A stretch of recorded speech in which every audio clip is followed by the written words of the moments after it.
Welcome to the Group Dentistry Now show, the voice of the DSO industry. Join us as we talk with industry leaders about their challenges, successes, and the future of group dentistry. With over 200 episodes and listeners in over 100 countries, we're proud to be ranked the #1 DSO podcast. For the latest DSO news, analysis, and events, and to subscribe to our DSO weekly e-newsletter, visit groupdentistrynow.com. We hope you enjoyed today's show. Garfield Refining is the dental refining authority for DSOs.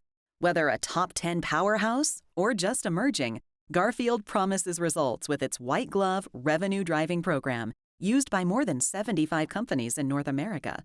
Visit garfieldrefining.com/DSO to connect with our experienced DSO team and start getting results for your group. Welcome, everyone, to the Group Dentistry Now show. I am Bill Newman. Thanks, everybody, for joining us today. This is a great way to make a living. It's always so much fun and get to talk to people in the industry that some that I never met before and others that I've known for a long time. And Steve and I have known each other for quite a while. I was thinking it's 15 years, but it might even be longer than that. So he's going to correct me. It is longer, isn't it? Yeah, so we have Steve Wright here. He's the CEO of Bright Direction Dental. He's a 25-year veteran, so he beats me by a couple of years, but not by much. He began his career with an agency, really focused on dental manufacturers, and fell in love with the profession. Since then, he's held leadership roles. He was at Young Innovations. I worked with him there, and Seattle Study Club. And then he ended up in the DSO space. He is, like I said, the CEO of Bright Direction Dental. They're a growing Midwest DSO, and they're really focused on empowering dentists and supporting clinical excellence. So, Steve, hopefully I did you a little bit of justice with your bio, but it's great to have you on. And you and I have known each other for quite a while. Talk a little bit about your different roles in the industry and then how you ended up, on the other side, right here in the DSO space. Yeah, the better side. So yeah, good to be here on the DSO side. So yeah, Bill, appreciate the introduction. And like you said, 25 years in the dental industry. The reason I said I think it's longer is I think we met back at the in my agency days when I started in dental about 25 years ago. So yeah, I didn't, like many people you've talked to on this podcast. I didn't necessarily graduate college and seek dentistry. I think it found me. So I found my way into a marketing agency and discovered that all of our clients were dental manufacturers. So I got a trial by fire quickly in the dental industry. Worked with a lot of great dentists at that time and helping them get stage time to talk about our clients' products, help them write articles. But I even assisted on the writing of a dental textbook back when I was 22. So that was an interesting exercise kind of in dental research, and spent my fair share of time at the ADA library. Haven't been back since, but I have spent some time in there. From there, I got recruited to a company called Young Innovations. We owned a number of brands in the dental industry. Over the course of my 18 years there, we acquired 30 different dental companies. So a fantastic company. I had an opportunity to work with a lot of really great people, made some great friends along the way, and got to understand dentistry from a different viewpoint. I ran an endodontic company there for a brief period of time, spent a lot of time with our dental hygiene teams, and a little bit on the oral surgery side. So kind of a nice portfolio offering at Young. Spent a good chunk of my career there. Then I got a phone call from Michael Cohen, the founder of Seattle Study Club, and it was an interesting opportunity for me to do a little bit of a career change and go work for what was a smaller company, but a great reputation in the industry for continuing education and training and development. So strong brand, small team, looking for the next phase of growth. Was really enjoying my time there. I think they've got a great business and a great focus on dentistry in general, and learned a lot about continuing education there. I wasn't necessarily looking, but a former colleague of mine had called about an opportunity with a DSO in the Midwest that was right in my neck of the woods. They had started in 2019, had grown to over 40 locations, and were looking for their next chapter and their next leader of the business. And um, really, like, I met with them, fantastic people, seemed like a great business, seemed like I could add some value. And yeah, I made the decision to come over here to the other side, and haven't looked back. It's been a fun run. I've learned a lot, and learning something new every day. Excellent. Yeah, oh, it's great that you have that experience. I mean, you've got I think that that agency experience is something that, maybe a lot of people don't necessarily understand, but just the breadth of exposure that you have to different companies, different products. You're working with key opinion leaders. You really you learn quite a bit, and I feel like I've got a little bit of that similar experience. Working with different advertisers and so many companies doing so many different things to help support dentists and patients, and then also the business side now, when and the DSOs themselves. So it really is great experience. And then Young's one of those interesting companies where most people in the industry don't understand all of the businesses or companies that Young actually owns. They're Yeah, kind that's of by design. stealth in a Yeah, lot of ways. So yeah. Yeah, the acquisition strategy there at Young was really like, let's buy great companies and see how we can make them better. And they were intentionally left separate because a dentist doesn't have a relationship necessarily with a corporate entity. They have a relationship with the brand that they're using. So, we made good strategic acquisitions for brands that were, well accepted in the market. And our goal there was to leave it alone. If it's going well, leave it alone. And really, like, some of that philosophy is true here on the DSO side with, over 40 affiliations. We've got some really strong partners, and if it's going well, like, we want to let our partners do their thing and grow their practices, and we're here to support them and not necessarily mandate, like, we know a better way to do it. So we're here to help and support and guide those that need it, and those that are kind of off and running, and we let them go off and running. So it translates somewhat. And then, dental's the same, and the agency experience is different, having really marketed, developed, and sold products to dentists for my entire career, and now being on that other side, it's interesting.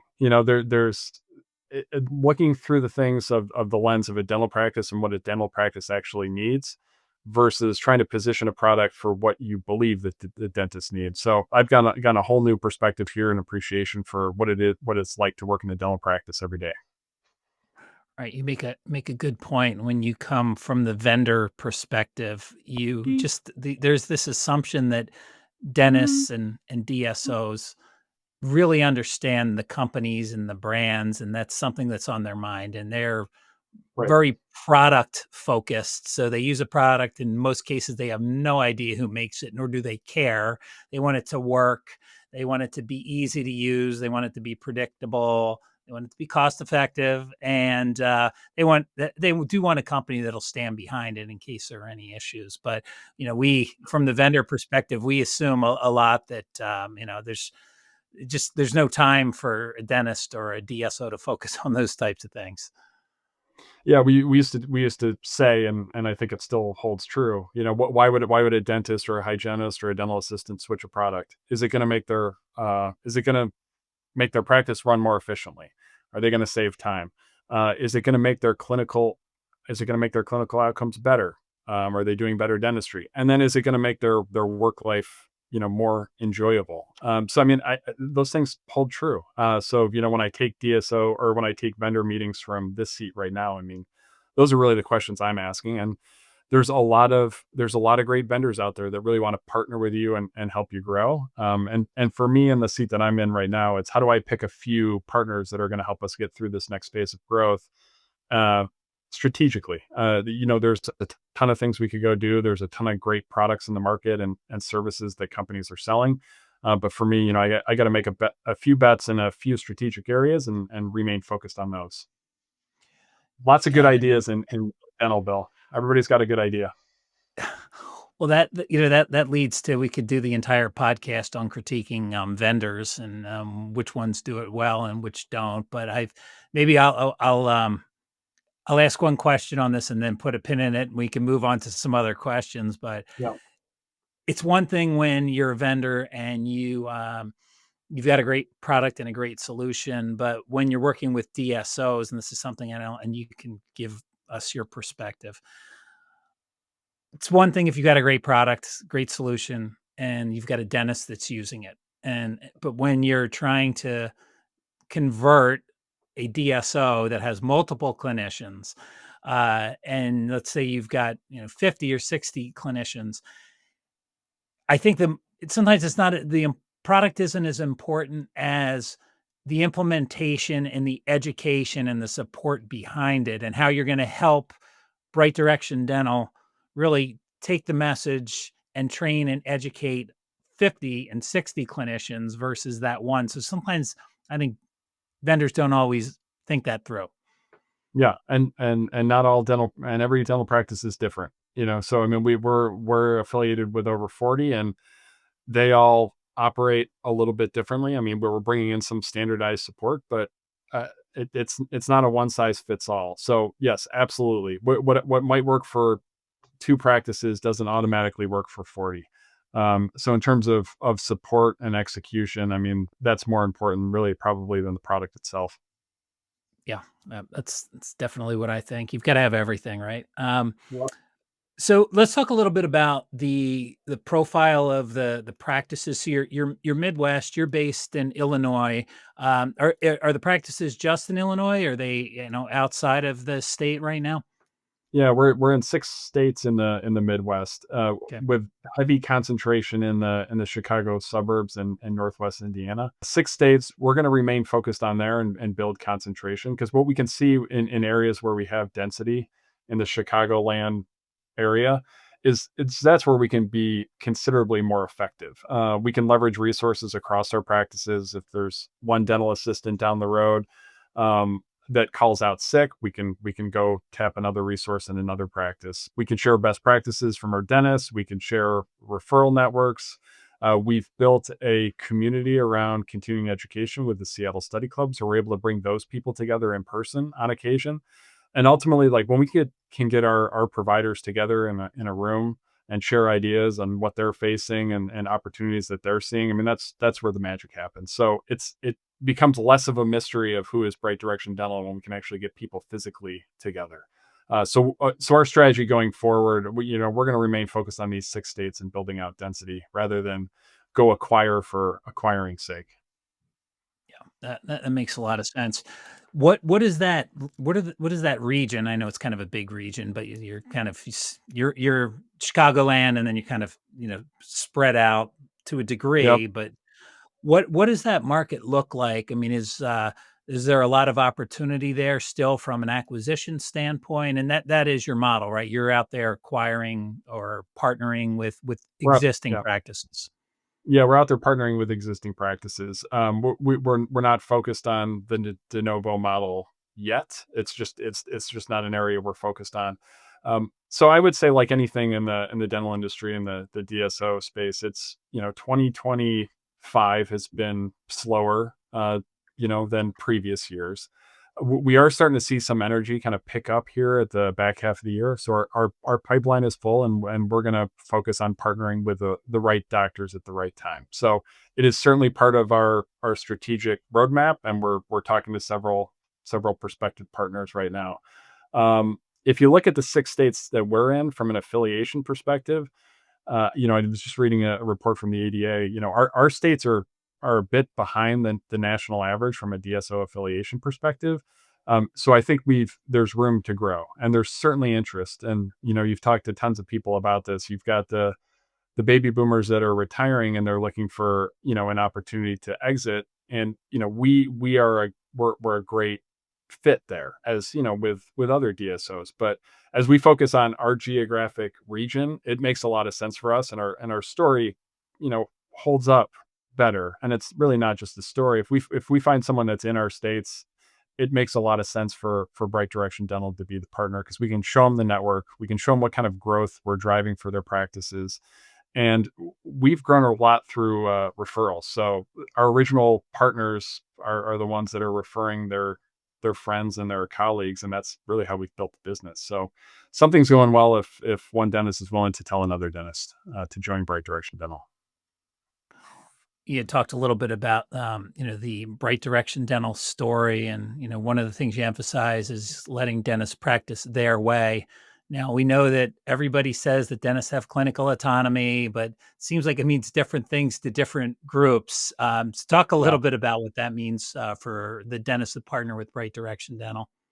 Yeah, I would say at our size currently and where we are, I mean, clinical autonomy is a reality. There are so many opportunities for us to support and enhance the growth of our providers right now without dictating what bonding agent they use. Now, there are going to be things based on our size where we have leverage to look at things like diagnostic AI, or maybe even things like on the hygiene front that can enhance the preventative procedure, that we'll go and recommend to our network. So I would say we're at the stage right now where we're at the recommending stage, of things where we think they can add value for the practice, and they don't necessarily have to change the way that they practice dentistry.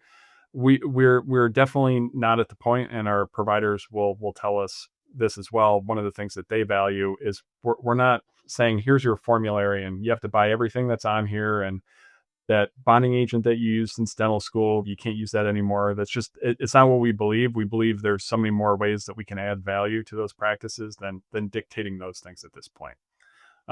So yeah, I don't necessarily want to say that that's like a forever strategy, because I think as businesses grow and you get to 300, 400, 500 locations, maybe some of those things look different. But for us right now, I mean, there's so many things that we can do ahead of dictating like what bibs and cotton rolls that they use in the practice. Right.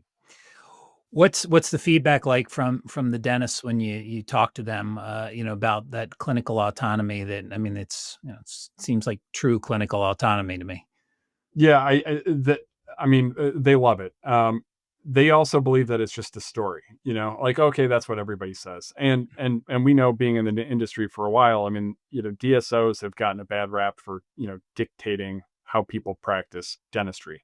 And we say we do not. And you can see that kind of hold up, and you can ask any provider in our network right now.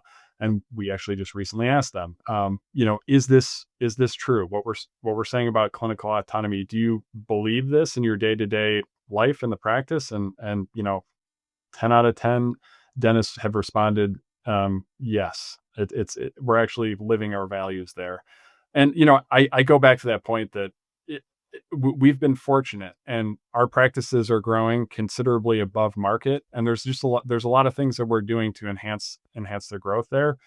And if the practices are growing, we don't have to pay attention to cost cutting, and no one's going to cut their way to growth. We prefer to invest in our doctors and our providers, and get them additional training and add new procedures, and grow the top line versus spending time focused on cutting costs. Great. Yeah, I want to get back to that because that's a big challenge for a lot of groups out there, and individual dentists is, growing, that organic growth that everybody talks about so much. Or it's kind of interesting. The industry was so focused on acquisitional growth when interest rates were, near zero, and then all of a sudden the model, hey, we got to actually pay attention to what we've bought over the past 4 or 5 years and see Yeah. if these practices are a cultural fit, and also, are they growing? So I want to follow up on that one, but you touched on education and bringing Seattle Study Club in, and of course you've had that experience from being there, but that's something that seems to be overlooked by a lot of groups out there. And talk a little bit about the decision to do that, because you brought that to Bright Direction Dental, and the effect and the impact it's had on the culture and the clinicians and staff that actually are there, because that educational component to me just seems logical, but it's something that a lot of relatively large groups still don't have a solution for. Yeah. Yeah, it's interesting. Yeah. So when I joined Seattle Study Club in 2023, I had been familiar with Seattle Study Club since I started in dentistry. And, I said the joke to Michael Cohen, the founder there, that I cold called him, 23 years ago, and it took him 23 years to return my call. So he returned my call and offered me a job. But when I got there, what I realized is they have a vast network of dentists, and what maybe is perceived as an old model, I think post pandemic kind of had a resurgence and a comeback. So I think as dentists kind of got stuck in, watching CE on their computers, what they realized coming out of it is they missed the connection of people. So the study club model of putting dentists together in a room in their local communities once a month, to perhaps listen to a speaker, but also share ideas on what cases might have gone wrong in their practice, and really open up and be vulnerable about learning with other dentists in the room. So it was interesting to see it from that perspective of these are really how, like, dentistry is a lifelong pursuit. Technology is constantly changing, patients are changing, procedures are changing, and how do you keep up with those changes when you may be the only dentist in the four walls? Well, putting those dentists in a group together, um, sharing that learning experience, and then really, like, I guess, becoming trusted colleagues and friends, you could see what would happen there. Is one, relationships would be formed. That was a given. But then two, these dentists got more comfortable taking on more complex procedures. They had people to go to and ask if they were considering maybe anterior endo, but they weren't sure which cases to start with. They had a network of people to ask that they could trust. They also had specialists in the network that could weigh in and offer an opinion. So what we saw is clinicians getting better and better at their craft, and then as a result, they were more engaged in the profession, because if you're learning new skills and you're pumped up about dentistry in a new way, you're going to go back into your practice kind of with a fresh lens.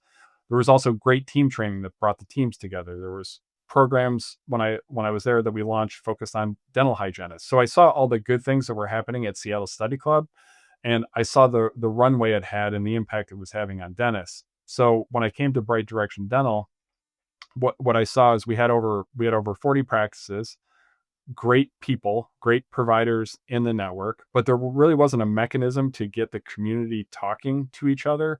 So I thought, one, training and development is super important. We're going to invest on developing people. Number one, that's part of our core values here, is we will invest in people. That goes for our support team. It goes for our providers. So we want to do that. All right, so that checks the box on Seattle Study Club. And then how do we actually get people together? Because does does the dentist in my practice in St. Charles, Illinois, know the dentist in Milton, Wisconsin? I mean, they could drive, they're close enough, but they probably have never met. So how can I get them together? So getting them together in person, really under the guise of education. So let's get together and learn. All right, we're going to get together and learn, but now we're getting together and we're forging relationships, and really now the network just becomes more powerful. We ran for example, I mean, this wasn't a Seattle Study Club event, but it falls under the guise of our focus on education. We ran a implant program recently, 2-day program, um, vendor supported, but we had 8 of our doctors interested, raise their hand, said, yes, this is something I'd like to do. We got them together in a room for 2 days. They learned something new. They spent time with each other where they probably didn't know those people before, and they left with stronger relationships. And now it's essentially a class. So 8 doctors have gone through this shared experience together. How are we going to collectively take them to the next level? Well, they're their own cohort. So it's fun to see. Yeah, I think dentists, and you've talked a lot. We've been in the industry for a while. They're lifelong learners. So I felt it was important for Bright Direction Dental to have a mechanism to deliver that. Yeah, I really think this is something that's incredibly important, and we've got some solutions at Group Dentistry now as well for education, and it's just amazing to me when you have conversations, and you probably had this when you were at Seattle Study Club, how many groups don't have anything in place. And so clinicians are kind of forced to get their education the way they did before they joined the organization, which is, go to dental shows, get education online, and, they might get some type of stipend, but beyond that, there's no, and you touched on, the just building the culture, right? Getting dentists to connect with each other in person. Um, that mentorship, which I think is key. There's some dentists that that they're going to lean on now that maybe have a little bit, they've been doing endo more than the other, and they're in the same course, and they can help them. So I think a lot of dentists actually join DSOs not just to sell their practice, but also they want to work in a more collaborative environment where they're not on an island working by themselves. And I think that education and in-person education in particular can really, help out with that. Yeah, it's interesting to see other DSOs that have grown, they've grown via acquisition. I would say maybe irrationally. When money was cheap, it was acquiring businesses wherever you could get them. And when you're running that model, and maybe that model is being run by people that have not been in the industry, it's easy to see education as an expense. Where I see education and development as 100% an investment in our people, and it pays off in a number of ways. But most importantly, it pays off in the engagement level. Providers, you are important to us. Dental team, you're important to us. I mean, no business can run without people, so you got to invest in your people. Do you feel, and this actually leads to probably one of the biggest challenges that the industry has right now? It seems like it's been a challenge at least since COVID. I think it probably started even, prior to COVID, is, recruitment and retention. So from the educational perspective, has that helped both retention and recruitment, do you think? Yeah, I mean, we're early in on this, but I would have to say absolutely. I mean, a lot of the new dentists. I mean, the dentists that we've hired recently, it's 100% a part of our story, and it resonates. But like anything, I think it sounds interesting, but they have to kind of see it to believe it. We recently we pulled all of our doctors together for a meeting recently in September. It was a day and a half program. We had nine hours of continuing education delivered. But that's where people could see it live. Like, we're putting our money where our mouth is, but it was our investment to pull everyone together, our investment in the education and the speakers and building that community. And that really reinforced what we said in some of these initial interviews with these doctors. So a doctor that started 2 months ago understood it as an idea, and he left those 2 days with a great feeling for who Bright Direction Dental is, and why we're different. What else are you doing when it comes to recruiting and retention? I know that education isn't the silver bullet; it can certainly help. But what other strategies do you have? Yeah, I mean, it's a challenge, in particular when you look at, finding good dental hygienists. So the same strategy holds there. Um, when I was we had a number of different product portfolios, but our biggest was preventative products focused on dental hygienists. So I spent a good part of my career focused on in that market and that clinical space.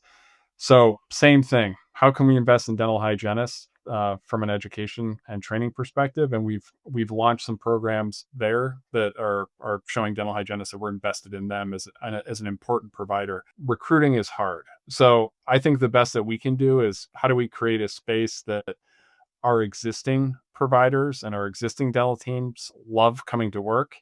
And if we can build that environment, recruiting becomes easier, because now you're going to tell your friends to join you, and word will spread that we're a different kind of DSO. Because I think what you hear out there too is still a lot of the perception from 20 years ago that DSOs are evil, or DSOs are corporate, or DSOs are going to change the way you practice dentistry. I mean, we're certainly living our values different than that. I know a lot of DSOs out there that are running their businesses, are operating differently as well, and trying to overcome that perception. But I think if you look at recruiting and retention, it's like, we just need to create a great environment that people enjoy coming to work, and then the rest will take care of itself. But if you can find a dental hygienist, please send them my way, because they're extremely difficult to find. We may have a couple of them listening. Let's certainly Yeah, hope yeah, so. yeah. All right, let's talk about organic growth. That's another, I think, challenge for a lot of groups. It's been elusive for some. So talk a little bit about your strategies and where you have found success. Yeah, so I think it starts with affiliating with the right partners. So we've been very smart about who we've decided to partner with, and we've been very grateful that we've found some great partners that are really focused on growth. Um, so I think if you look at our business, our same store sales growth has become like that's the paramount metric, I think, for DSOs right now. If you look at the last 12 months, we've grown 10%. So that's considerably above where the market is. Where we are at kind of our stage in the growth is we can pick a, 2 to 3 things to focus on. And if we remain really focused on just those 2 to 3 things and don't get I guess distracted by the bouncy ball of ideas, 2025 is going to look good and 2026 is going to look even better. So I can foresee our growth continuing. And there's areas like diagnostic AI, and everybody's talking about AI and what AI can do to drive efficiency and growth for the practice. But we're trying to narrow in on like what that means to us and where we think we can win. And like you had said before, what might work for one practice doesn't necessarily work for 40. So we're trying to take a phased approach here to kind of learn what we can from a few initial practices, take that learning and then expand it to our network as needed. But yeah, we've been fortunate to enjoy nice growth so far, and I'm really, as I'm heading into my first full year in 2026, I'm very optimistic about what our plans look like. Well, your point about diagnostic AI leads into this next question. Yeah, you're right. I think there's a little bit of AI overload in the industry. A lot of companies out there selling different types of AI, whether it's diagnostic, conversational. There's a lot out there, and it probably gets a little daunting for someone like you Yep. that's trying to evaluate these solutions. So talk about the technologies. You talked about diagnostic AI. Are you trialing or piloting some right now? Is that the phase you're in now? Yeah, so we yes, we're in a trial with a couple different vendors right now. We think we've got a great partner out there on the diagnostic AI front that's helping us launch a new group just this month. So we're going to start with 10 offices. We think over the course of our first 2 months that we're going to be able to demonstrate some success. So we're looking forward to that. And then we're pairing that with the launch of a new hygiene program, and we've partnered with a company called Team Training Institute that's going to help educate our dental hygiene teams. And there's some natural integration with diagnostic AI in the launch of that program. So yeah, I mean, we'll see. But kind of circling back to your first point on vendors, we're really looking for vendors that are going to help us drive adoption and support us. Not just we don't want to announce to our network, hey, we're doing this thing and everything's going to work perfectly, and just because. We've really thought through this from a partner perspective and who could really focus the time, effort, and attention on adoption. We're a small team from a support team, so we need to rely on strategic partners to help us drive that adoption. So, taking a phased approach, we're excited. We're really excited about the possibilities, and we'll see what happens here over the next couple months. Excellent. Couple of two last questions here, or I guess that's maybe an A and a B. So, future of Bright direction, maybe in the next couple of years, kind of what you're thinking, where you want to be as an organization, and then where do you think the industry is in the next couple of years as well? So two-parter. So that last Yeah, question's two parts. So industry question, and then where you'd like to be, or where do you think you'll be? yeah. So I where we're going to remain focused on the Midwest. So in terms of our growth, we'll remain focused on growing practices in the 6 states. We'll strategically look for new partners in those 6 states, and we're actively pursuing that at the moment. But it will be focused entirely on how do we help our practices succeed. And uncertain economy, recruiting and retention of providers is hard. So we need to get better and better at our processes and support our practices. We are a support organization, so we need to deliver superior support for the partners and practices that we work with, and we've demonstrated our ability to do that. And I see that we'll continue to grow methodically and with a good fresh perspective on what's smart affiliation and what smart partnership looks like. So we'll remain steadfast on that. But growing in the Midwest, investing in education and development. So I think there's a lot that we can do for educating dental teams. There's a lot we can do educating different providers. We'll continue to make investments there. And ultimately, I think that will drive greater confidence for our providers to take on new clinical procedures and focus on delivering better patient care. So I expect us to continue to get great ratings from our patients, because if we can't do that, then we're not in the right business. So I would see continued growth here. We're at 40 locations now. Over the next couple of years, I don't necessarily see that number doubling, but I see that number continuing to incrementally grow year over year, and us continuing to add value for our practices. And as I said, we've been growing above market. I would hope to continue to do that, and continue to exceed that number, because we all like to win at the end of the day. As far as the market's concerned, the DSO market continues to grow. It's becoming more and more difficult for a private practice dentist to, I think, compete effectively in the market. I mean, it's not true for everyone, but when you look at the factors of insurance reimbursement rates are lower, you've got dental supplies are higher, finding good people is more difficult. There's going to be more and more dentists retiring. There's going to be more and more dentists entering the market. So 2024 had the highest number of dental school kids graduating. So the market dynamics are going to really shift here over the next 10 years. And I think it's going to make affiliation more and more interesting. And I think DSOs are getting better and better at providing support and creating an environment that's attractive for dentists graduating dental school, and dentists that want to take their practice to the next phase of growth, or dentists retiring. Like, I think you can hit all those spectrums. And I think the DSO market is going to continue to grow and definitely outpace private practice. And I think what we can do as DSO leaders is create a space that's exciting for new dentists, and continues to be rewarding for their professional careers. So I think it's taken me a while, 25 years in the dental industry, a long path, but I'm happy to be here on the side of the DSO world, and talking to you, the foremost expert in group dentistry. Well, I don't know about that, but thank you. This is a great conversation. Thanks for, and I concur with your thoughts on the future of the industry, and I think it's a bright future for the DSO model, for DSOs that do things the right way. And I think with the change in interest rates and PE sitting on the sidelines for a bit to see how Yeah. things flush out, that it's forced groups to focus on, what makes the most sense, which is organic growth, taking care of your doctors, your staff, and your patients. And it's so I think the economy may have taken a bit of a turn and slowed down a little bit, and it might be a little bit more challenging, but it's forced, I think, DSOs to be better stewards of the practices that they manage.